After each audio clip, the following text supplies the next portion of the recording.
June. Events preceding the Second Coming. June 20th. God's law made void in America. It is time for thee, Lord, to work, for they have made void thy law. Psalm 119, verse 126. A time is coming when the law of God is, in a special sense, to be made void in the United States.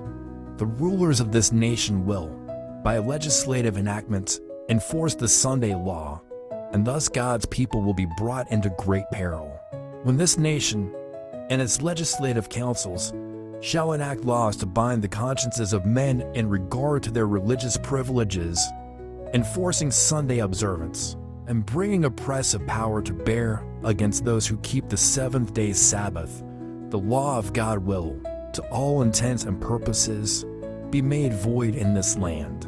When the land which the Lord provided as an asylum for his people, that they might worship him according to the dictates of their own consciences, the land over which for long years the shield of omnipotence has been spread, the land which God has favored by making it the depository of the pure religion of Christ, when that land shall, through its legislators, abjure the principles of Protestantism, and give countenance to Romish apostasy and tampering with God's law, it is then that the final work of the man of sin will be revealed. Protestants will throw their whole influence and strength on the side of the papacy. By a national act enforcing the false Sabbath, they will give life and vigor to the corrupt faith of Rome, reviving her tyranny and oppression of conscience.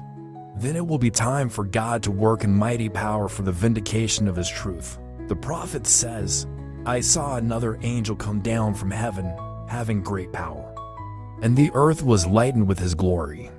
And he cried mightily with a strong voice, saying, Babylon the great is fallen, is fallen. And I heard another voice from heaven, saying, Come out of her, my people, that ye be not partakers of her sins, and that ye receive not of her plagues. For her sins have reached unto heaven, and God hath remembered her iniquities. When do her sins reach unto heaven? When the law of God is finally made void by legislation. Then the extremity of God's people is his opportunity to show who is the governor of heaven and earth. As a satanic power is stirring up the elements from beneath, God will send light and power to his people, that the message of truth may be proclaimed to all the world.